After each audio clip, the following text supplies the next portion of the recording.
Hey, welcome back. I am Vivek Bindra, international motivation speaker, leadership consultant, business coach.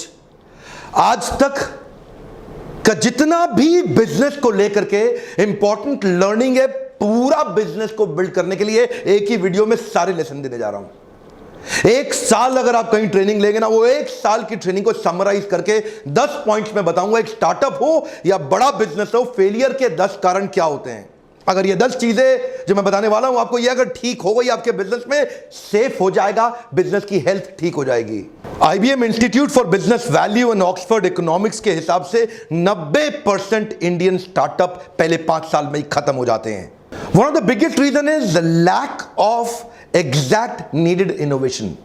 इनको मैं 10 points में detail में बताने वाला हूं। 2015-16 की एशिया की रिपोर्ट देखें, इंडिया ने केवल 1423 पेटेंट फाइल किए, कोरिया ने 14,600 पेटेंट फाइल किए, चाइना के 29,800 पेटेंट हैं और वहीं जापान 44,200 से ज्यादा पेटेंट फाइल करके एशिया के अंदर स्टार्टअप्स में सबसे आगे निकला है। फोर्ब्स ने मोस्ट इनोवेटिव लिस्ट ऑफ एक कंपनीज निकाली, उसके अंदर 25 टॉप कॉर्पोरेट जहां सबसे ज्यादा इनोवेशन होता है, इंडिया की 25 में एक ही कंपनी आई, Asian paints. Ratan Tata continuously अपना डिससैटिस्फैक्शन पब्लिकली एक्सप्रेस कर रहे हैं। इंडिया में एक्चुअल डिसरप्शन और एक्चुअल इनोवेशन इंडियन व्यापारियों में एग्जिस्ट नहीं करता। अगर आप चाहते हैं कि वो अपने बिजनेस को एक्चुअली बड़ा करें, ये 10 पॉइंट्स जिंदगी भर छाप के प्रिंट आउट लेके हर जगह इसको लगा लें, याद रखें। ये 10 पॉइंट्स आपके लिए मील का पत्थर साबित होंगे। 2015 में इतने खराब एक्सपीरियंसेस हुए कि 2016 की फंडिंग बहुत नीचे चली गई। 2015 में स्टार्टअप्स को फंडिंग मिली $7.5 बिलियन की। वही 2016 के अंदर हमारे स्टार्टअप्स केवल $3.5 बिलियन का फंड ही अट्रैक्ट कर पाए। वो एनर्जी कम हो गई। आज इन्वेस्टर पैसा डालना ही नहीं चाहते, क्योंकि हमारे इंडिया में स्टार्टअप्स को बड़ा करना और मेंटेन बिजनेस को करना आता नहीं है लोगों को। स्टार्टअप के इकोसिस्टम को लेके जो मोस्ट पॉपुलर 10 सिटीज है पूरे दुनिया के अंदर, उनमें इंडिया की किसी भी सिटी का नाम ही नहीं आता। मोस्टली सारी सिटीज अमेरिकन है। नंबर 1 पे सिलिकॉन वैली, 2 पे New York city, Los Angeles, Boston. ये टेल अवीव इजराइल से आती है, फिर London, Chicago, Seattle, Berlin, Singapore. India का कहीं नाम ही नहीं आता। हां, बैंगलोर तो है, लेकिन टॉप सिटीज में नहीं आ रहा। केवल बैंगलोर ही रजिस्टर हो रहा है दुनिया के मैप पे। क्विकली 10 पॉइंट लेते हैं। पहला पॉइंट है missing innovation around customers money making model. सारे जितने व्यापारी हैं पहले अपने मनी मेकिंग मॉडल को कैलकुलेट करते हैं, ये नहीं देखते कि उनका कस्टमर का मनी मेकिंग मॉडल क्या होने वाला है। मेरे कस्टमर को एग्जैक्टली सफलता कहां से मिलेगी, मेरे को सफलता कहां से मिलेगी, ये सब कैलकुलेट कर रहे हैं। लेकिन जब तक कस्टमर की सफलता कैसे होगी, उसकी प्रॉफिटेबिलिटी, उसकी लिक्विडिटी, उसकी ग्रोथ, उसकी प्रोडक्टिविटी, उसका ग्रॉस मार्जिन, उसका रेवेन्यू, उसका inventory turnover, cash flow, brand equity, उसका कस्टमर एक्विजिशन और रिटेंशन, और उसकी वेलोसिटी, स्पीड ऑफ ट्रांजैक्शन। किस प्रकार मेरे कस्टमर अपने मनी को लेके ग्रो करते हैं, किस प्रकार मेरे कस्टमर का मनी मेकिंग मॉडल और रिकरिंग रेवेन्यू मॉडल ग्रो करता है। जिस दिन वो समझ में आएगा तो कस्टमर की नीड से मेरी ग्रीड पूरी होगी। पहला पॉइंट, इनोवेशन कैसे आता है। What problem are you solving in your customers life which he cannot solve on his own। Innovation किधर होगा, कस्टमर की नीड पे होगा। ये पहला पॉइंट है। और अगर हम थोड़ा बहुत नीड समझ भी लेते हैं ना कस्टमर की, इंडियन स्टार्टअप्स तो ऐसे हैं जो कॉपी मारने में बड़े तेज हैं। उबर आया, उसके अगेंस्ट ओला खड़ा कर दिया। एयरबीएनबी आया, उसके अगेंस्ट ओयो खड़ा कर दिया। अमेजॉन आया, उसके अगेंस्ट फ्लिपकार्ट खड़ा कर दिया। स्पॉटिफाई आया, उसके अगेंस्ट गाना खड़ा कर दिया। अगर कस्टमर की नीड को समझने की कोशिश भी कर रहे हैं तो वो भी सीधा सीधा अमेरिकन स्टार्टअप्स को एकदम कॉपी मारने की इंडिया में कोशिश कर रहे हैं। अपना बड़ा इनोवेशन अभी तक इंडियन स्टार्टअप ऐसा कोई भी नहीं जो पूरी दुनिया में छा चुका हो। नेक्स्ट पॉइंट है negative cash flow and negative working capital. This is one of the biggest reason एक स्टार्टअप सूख जाता है। क्या हो जाता है, सूख जाता है। उसका जो ब्लड होता है ना, जो एक ऑर्गेनाइजेशन को रन करता है, जो शरीर को चलाता है, वो खत्म हो जाता है। A cheque in hand means nothing. One more time, come on. A cheque in hand means nothing, you need cash. Profit important है, कैश भी इंपॉर्टेंट है। आपको दोनों चाहिए, दोनों अलग अलग चीजें हैं। आपके बुक्स ऑफ अकाउंट में हो सकता है प्रॉफिट आ रहा हो, लेकिन आपकी कैश की पेमेंट डिले होती जा रही है। कस्टमर से, मार्केट से पैसा वापस रिकवरी नहीं हो रही, रिकवरेबल स्लो हो गई, उसको बोलते हैं नेगेटिव कैश फ्लो। हो सकता है बुक्स ऑफ अकाउंट में, आपके इनवॉइसेस में आपके पास में मार्जिन हो, लेकिन धंधे में कैश रनिंग बिजनेस के लिए वर्किंग कैपिटल चाहिए होता है। फिर आप बार बार फंडिंग एजेंसी ढूंढते हैं और कहीं पे फंडिंग एजेंसी एक लेवल के आने के बाद वो आपको फंड देना बंद कर देती हैं। वो negative cash flow one of the biggest reason हमारे स्टार्टअप्स को बर्बाद करने के लिए। कुछ इंडियन स्टार्टअप जो अभी पीछे बंद हुए, one of the most funded startups जो बंद हुए, उनके मैं नाम बताता हूं आपको, जैसे कि askme.com, Auto Raja, Talent Pad, Fashionara, Auto On Cab, Frankly Me, ये सारे अच्छे बड़े फंडेड स्टार्टअप्स थे, खत्म हो गए। पॉजिटिव कैश फ्लो बना के रखिए। जो माल बेच रहे हैं कोशिश करिए पेमेंट एडवांस में या टाइम पे ले सकें। तीसरा पॉइंट है एक्सपेंशन विद नेगेटिव मार्जिन। पिछला वाला था कैश फ्लो के बारे में, यह है मार्जिन के बारे में। अगर ग्रॉस मार्जिन ही नहीं है, बहुत सारे स्टार्टअप्स ने आजकल क्या सोचना शुरू किया, मार्केट को एक्वायर करो, लॉस लीडिंग स्ट्रैटेजी पकड़ो, पूरी मार्केट को एक्वायर करने के लिए सस्ते में माल बेचना शुरू कर दो, वैल्यूएशन बढ़ेगा तो बाद में बाहर से फंड लेके इसको बढ़ा लेंगे। ध्यान दीजिए, अगर शुरू से आपको ये क्लियर नहीं है ना कि आपका प्रॉफिट कहां से आएगा, बाद में मरेंगे पक्का। मैं कितने लोगों को दुखी देखता हूं, मेरे लीडरशिप फनल में आते हैं, फिर उनको समझाते हैं, उनका दिमाग के ढक्कन खुल जाते हैं इस लीडरशिप फनल प्रोग्राम में। ये दिक्कत क्या है, ये धंधा करते हैं सस्ता बेचने के चक्कर में, शुरू से ही मार्जिन के साथ कॉम्प्रोमाइज कर जाते हैं। ध्यान दीजिए, पहले से ही प्लान बना के रखिए कि कब और कैसे अपने मार्जिन को कवर करेंगे। सस्ता बेचने के चक्कर में मार्केट को एक्वायर करने में डीप पॉकेट्स के लिए अगर प्रिपरेशन नहीं है, पहले प्रिपेयर नहीं किया, जिंदगी भर रिपेयर करते रहोगे, बाद में बड़ा सा लिखा होगा शट डाउन। और हमारे आते हैं लीडरशिप फंड में, बेचारे रोते हैं हमेशा पर्सनली बैठ के, यही गलतियां कर रहे हैं। या नेगेटिव कैश फ्लो या नेगेटिव मार्जिन, ये दोनों बहुत जरूरी है, दोनों अलग अलग पॉइंट है, दोनों को समझिए। अगला मेरा पॉइंट है lack of talented manpower. इसके ऊपर मैंने पूरा वीडियो दिया था, how to build high performance team. अगर आपके पास नवरत्न तैयार नहीं है ना, अकबर की टीम विदेश से इंडिया आई थी, नवरत्नों की मदद से पूरे देश को कंट्रोल कर लिया। क्या आपके पास आपके talented, high potential, high performance, high skill, high will, क्या आपने हाईली केपेबल लोगों की मैन पावर तैयार करी है? ये मेरा क्वेश्चन है आपसे। क्या आप उनकी कॉम्पिटेंसी मैपिंग, उनकी कॉम्पिटेंसी असेसमेंट कर रहे हैं? क्या आप देख रहे हैं आपके पास ऐसे लोग हैं जो आपके विजन को एग्जीक्यूट कर जाएं? क्या आपके पास ऐसे लोग हैं जो आपकी आइडिएशन को एग्जीक्यूशन में कन्वर्ट कर दें? क्या आपके पास ऐसे लोग हैं जो मोस्ट टैलेंटेड लोग हाईएस्ट एंथुसियाज्म और एनर्जी के साथ काम कर रहे हैं? ये बहुत इंपॉर्टेंट चीज है। उनके एज को पहचानिए और उनके एज को एनर्जाइज करके उनको एंगेज कर दीजिए। अगर बढ़िया मैन पावर नहीं, सब कुछ अच्छा होने के बाद भी अकेले आप थोड़ी काम करेंगे, लल्लू लाल गुलाब जामुन वाले थोड़े ही हैं आप गल्ले में बैठ के चिपक के थोड़ी धंधा बड़ा कर सकते हैं। मैन पावर तो आपको चाहिए ही चाहिए। अगर नहीं देखा how to build high performance team video, वो जरूर देखिएगा। पांचवा पॉइंट है मेरा scalability with recurring revenue model. ये स्केलेबिलिटी और रिकरिंग रेवेन्यू मॉडल दो चीजें हैं। स्केलेबिलिटी मतलब बिजनेस में बड़ा होने का मॉडल क्या आपने ढूंढा, क्या वो ढूंढ पाए हैं कि बिजनेस बड़ा कहां से होगा? कई स्टार्टअप्स बड़े प्रॉफिटेबल होते हैं, कई स्टार्टअप्स में मार्जिन अच्छा होता है, कई स्टार्टअप्स अपने रीजन के अंदर अच्छा काम कर जाते हैं, लोकल रीजनल स्टार्टअप या बिजनेस होते हैं, लेकिन वो बड़ा कैसे किया जाए जो पूरी दुनिया में फैल सके, उसकी तैयारी पहले से नहीं करते। और दूसरी चीज, बड़ा होते होते होते जो आपके कस्टमर है, क्या वो रेगुलर कस्टमर बन पा रहे हैं?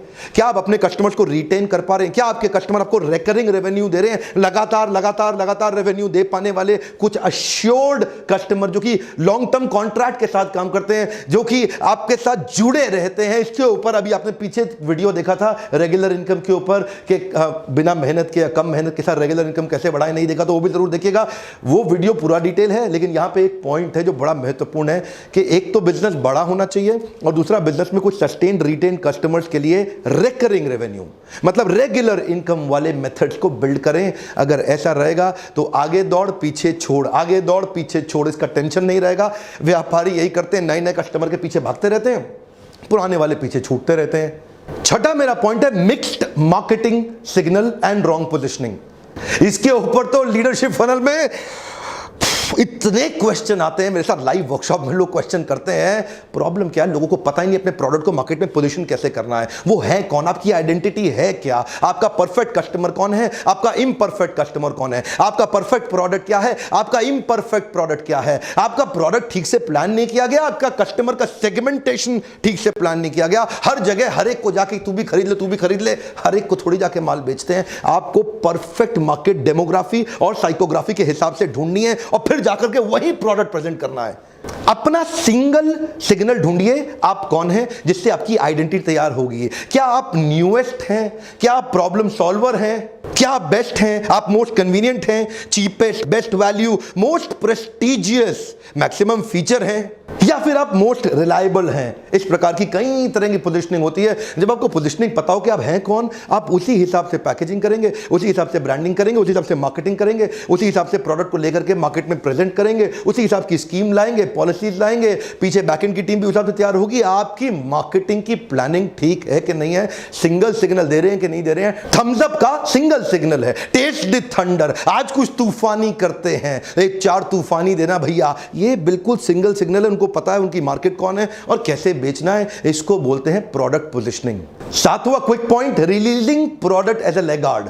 लेगार्ड मतलब ये लेट लतीफ है भैया, प्रोडक्ट लेके बाद में पहुंच रहे हैं मार्केट में, पूरी मार्केट अब सैचुरेट होने को आ गई, ये बेचारे लास्ट में आ रहे हैं, अरे ये तो मार्केट में चल रहा था, मैं भी ले आता हूं, मेरा भी खरीद लो, मेरा भी खरीद लो। फिर डिस्काउंट देते रहना, उसके बाद बैठ करके स्कीम चलाते रहना, मार्जिन कम करते रहना, उधारी देते रहना, अपने धंधे को खत्म कर लेना। आपके धंधा, आपका बिजनेस कितना सेफ है, इस पर डिपेंड करता है कि आप प्रोडक्ट की टाइमिंग ठीक है, क्या आप मार्केट के अडॉप्शन कर्व को पहचान पा रहे हैं। One of the biggest reason product late आने के बाद में बेचारा स्ट्रगल ही करता रहता है, यार कोई खरीद नहीं रहा है, कोई खरीद नहीं रहा है, बढ़िया कस्टमर नहीं मिल रहा, कस्टमर तंग कर रहा है, कस्टमर मेरे कॉम्पिटिटर के पास चला जाता है, कस्टमर उधारी मांगता है। इस पे तो बहुत डिस्कशन करते हैं मेरे पार्टिसिपेंट आके मेरे साथ। हम पूरी एंटरप्रेन्योरशिप आपको सिखाना चाहते हैं इस छोटे से समरी वीडियो के माध्यम से। 8वां पॉइंट है, save yourself from getting out competed. आपने अच्छा बिजनेस तो शुरू कर दिया, लेकिन आपका कॉम्पिटिटर आपको ध्यान से देख रहा है, ये आदमी कर क्या रहा है, उसकी पूरी नजर है आपके ऊपर, उसकी चील की तरह पैनी नजर है आपकी हर चाल के ऊपर, वो पोकर की तरह चुपचाप खड़ा होकर के देख रहा है आपको, ये आदमी कर क्या रहा है। पहले से तैयारी करके चलना है। आपने एंट्री बैरियर का मेरा वीडियो देखा था, मैंने वहां कुछ पॉइंट शेयर किए थे। Intellectual property right, patent and licensing या प्रोप्राइटरी टेक्नोलॉजी, आप कुछ ऐसी प्लानिंग करके चलिए जो फिर आपके कॉम्पिटिटर के पास राज खुलने नहीं चाहिए। कोशिश करिए अपनी ब्रांड इक्विटी अच्छी करने की, या फिर सोर्सिंग, अपने माल की इतना सस्ता खरीद लीजिए, इकोनॉमीज ऑफ स्केल बिल्ड करके इतना सस्ती परचेजिंग कहीं से उठा ला जाए तो कॉम्पिटिटर बेचारा सोच ही ना पाए, यार ये माल इतना सस्ता बेच कैसे रहा है, उसको पता ही ना लगे। कई तरीके हैं, आपको ये नाव में सारे बैठे हैं और ये एक आगे निकल गया और बीच में बैरियर खड़ा कर दिया, रेड ओशन से ब्लू ओशन। क्या आप अपने बिजनेस के अंदर शुरू से एंट्री बैरियर की प्लानिंग करके चले हैं? ध्यान देना, जो 10 पॉइंट्स बता रहा हूं ना, इनमें से किस किस में आप वीक हैं वो लास्ट में आपको प्लान करना होगा। दोबारा से वीडियो को सुनिएगा, 2 3 5 4 5 6 7 8 बार इस वीडियो को सुनिए, ताकि आप ये समझ सकें कि इन 10 में से कौन से पॉइंट्स में आप कमजोर हैं। अच्छा बिजनेस करने के बावजूद भी कई बार डर इस बात का होता है कि कंपटीशन, आपको कहीं बड़ा सा कंपटीटर आके आपको बाद में खा ना जाए। तो ये जो एंट्री बैरियर का वीडियो था, वो पूरा वीडियो देखिएगा, वो डिटेल में है। 9वां पॉइंट बड़ा आउटस्टैंडिंग है, missing the process of converting feedback into a feed forward. Customer आपको फीडबैक देता है, आप उसको फीड फॉरवर्ड में कन्वर्ट नहीं करते। कस्टमर आपको अपने एग्जिस्टिंग प्रोडक्ट के साथ परेशानियां बताता है, आप सोचते हो यार ये डिस्काउंट मांग रहा है इसलिए कर रहा है। सिग्नल दे रहा है कस्टमर, क्या दे रहा है? Signal. Complain is a gift, catch it, come on, complain is a gift, catch it. Complain को कैच करिए, देखिए वो सिग्नल होता है। He wants to be with you, but only thing that he is expecting is, यार थोड़ा सा अपने आप को बदल ले, मैं तेरे साथ रहना चाहता हूं। इसका मतलब उसके प्रोडक्ट में, आपके प्रोडक्ट में उसको कुछ तकलीफ आ रही है, कह रहा है थोड़ा सा चेंज ले आ, I want to be with you, that's called complain. Complain का मतलब क्या है? वो आपके साथ रहना चाहता है। अगर वो कंप्लेन नहीं कर रहा, वो बड़ा डेंजरस है भाई। कस्टमर आपको कंप्लेन ही ना करे, चुपचाप आपके कॉम्पिटिटर पे जाके शिफ्ट हो जाए, आपको बिना बताए, वो ज्यादा डेंजरस है। कंप्लेनिंग कस्टमर बहुत बढ़िया होता है, कंप्लेनिंग कस्टमर को गले लगा लो, ये आपको बचा लेगा। Converting the feedback into feed forward, इसको बोलते हैं पिवोट। बाउंस बैक करते हैं ना, पिवोट, नया चेंज लाना। पहला प्रोडक्ट केवल ट्रायल के लिए होता है, एक बार और याद रखिएगा, पहला प्रोडक्ट केवल ट्रायल के लिए होता है। Your first product is never your final product. कई इंप्रूवमेंट साइकिल लाने पड़ते हैं, फीडबैक को फीड फॉरवर्ड में कन्वर्ट करिए, नहीं तो शुरुआत तो अच्छी हो सकती है, बाद में उड़ जाएंगे। 10वां amazing point, business model of building complete ecosystem. Business model of building complete ecosystem. ये इकोसिस्टम कैसे है, क्या मतलब होता है इसका? इसका मतलब है जीव जीवस्य जीवनम। एक जीव अपने जीवन के लिए दूसरे जीव पर निर्भर होता है, एक जीव दूसरे जीव पर निर्भर है अपने जीवन के लिए, इसको बोलते हैं जीव जीवस्य जीवनम। ये एक वेब बन जाता है बिजनेस में। आइसोलेशन में, अकेले में ना करें काम, पूरी सोसाइटी कम्युनिटी के साथ मिलके इकोसिस्टम तैयार करें। जैसे कि फेसबुक एक इकोसिस्टम है बहुत बड़ा, अगर फेसबुक चला गया ना दुनिया से, अचानक पूरी दुनिया में तहलका हो जाएगा। जैसे कि YouTube एक बड़ा इकोसिस्टम है, इसमें कितने हजारों लाखों करोड़ों लोग इन्वॉल्व हो चुके हैं YouTube के अंदर। YouTube को बनाने और कंज्यूम करने दोनों में बहुत बड़ा इन्वॉल्वमेंट है। पेटीएम हमारे देश में आने वाला एक और बहुत बड़ा इकोसिस्टम होगा। Amazon एक बहुत बड़ा इकोसिस्टम है। गूगल का एंड्रॉइड कमाल का इकोसिस्टम है। गूगल ने एक प्लेटफॉर्म क्रिएट किया जहां पे एप्लीकेशन बनाने वाले लोग आके फ्री में एंड्रॉइड का एप्लीकेशन अपना डालते रहते हैं। बेचारे मोबाइल हैंडसेट मेकर्स के लिए मजबूरी हो गई, क्योंकि अब एंड्रॉइड का इतना बड़ा प्रेजेंस है मार्केट में, तो वो एंड्रॉइड कंपैटिबल मोबाइल ही बनाते हैं। अब वो एंड्रॉइड कंपैटिबल मोबाइल बनाते हैं तो एंड्रॉइड पे और ज्यादा एप्लीकेशन आती हैं। अब ये सबका फायदा किसको हो रहा है? गूगल को, क्योंकि उसने अकेले में काम नहीं किया, उसने दुनिया को अपने साथ जोड़ लिया। क्या आप अपने बिजनेस को अकेले में तो नहीं कर रहे? अपॉर्चुनिस्टिक मार्केट के अंदर सामने वाले को पेल दो, अकेले में मिल गया ये कस्टमर, पेल दो। कई बार ऐसा करते हैं ना लोग। ऐसा कुछ क्रिएट करिए कि दुनिया का फायदा आपकी एग्जिस्टेंस से हो रहा हो। जिस दिन आप चले गए पूरी दुनिया रुक जाए, और कम से कम दुनिया नहीं, छोटे शहर से प्लान करिए। ये सब हम लोग पूरा दिन 2-2, 3-3, 4-4 दिन बैठ के लीडरशिप फनल में इन सब पॉइंट्स को डिस्कस करते हैं डिटेल के अंदर। लेकिन मैंने आपको 10 पॉइंट ऐसे, ये बड़ा पावरफुल वीडियो, इसको दोबारा घुमा के देखिएगा। YouTube वीडियो ज़्यादा बड़ा कितना बड़ा कर सकते हैं हम, लिमिटेड ही रखना पड़ता है। लेकिन लीडरशिप फनल में आके आप मुझसे डायरेक्ट क्वेश्चन करते हैं। आपके पास एक सुविधा होती है मुझसे अपने बिजनेस के बारे में, वर्कशॉप के बीच में ओपन क्वेश्चन के बहुत राउंड होते हैं, जहां मैं हर एक के क्वेश्चंस का जिम्मेदारी के साथ उत्तर देता हूं। आपने प्रश्न किया, मैंने उत्तर दिया, आपने प्रश्न। इस तरह से हम बहुत से व्यापारियों को सफल बना रहे हैं, जिसके लिए आप इस नंबर पे फोन करके थोड़ा पता लगाइए कि अगला प्रोग्राम कब है। हो सकता है आपके आसपास हो, और कौन से शहर में हो रहा है। आज कमेंट में मुझे बताइए अगला बिजनेस से संबंधित कौन सा वीडियो देखना चाहते हैं आप। मैं आपसे पूछना चाहता हूं, अगला बिजनेस से संबंधित कौन सा वीडियो देखना चाहते हैं। अगर क्या आपको मेरे इन वीडियो से मदद हो रही है, लाइक जरूर करिए। और बड़े बड़े ग्रुप्स हैं आप लोगों के व्हाट्सएप में, वहां पे कई लोगों को शेयर करिए। मुझे बहुत लोग रोज जिस एयरपोर्ट पे जा रहा हूं, जिस शहर में जा रहा हूं, लोग मुझे रोज मिल रहे हैं। हजारों लोग मुझे हर रोज, मैं कई नए लोगों से, आपका वीडियो से मुझे ये फायदा हुआ, आपके वीडियो से मुझे वो फायदा हुआ, आपके वीडियो से ऐसा फायदा हुआ। लोगों के फायदे के लिए वीडियो उनको शेयर करिए। ये वहां सब लोगों तक पहुंचेगा ना, तो हमारा नाम भी तो ग्लोबल प्रेजेंस में आना चाहिए। क्यों हमारे शहरों का नाम नहीं आ रहा है global best startup cities in the world के अंदर? क्यों हमारे देश की बड़े कॉर्पोरेट पूरे दुनिया में नहीं छा रहे हैं? वीडियोस को शेयर करिए। कई बार लोगों के दिमाग के ढक्कन खुल जाते हैं। सब्सक्राइब आपने जरूर कर लिया होगा, दोस्तों को भी कराइए, उनसे भी बेल आइकॉन हिट कराइए। ऐसे वीडियोस देखने के लिए आपका बहुत बहुत धन्यवाद।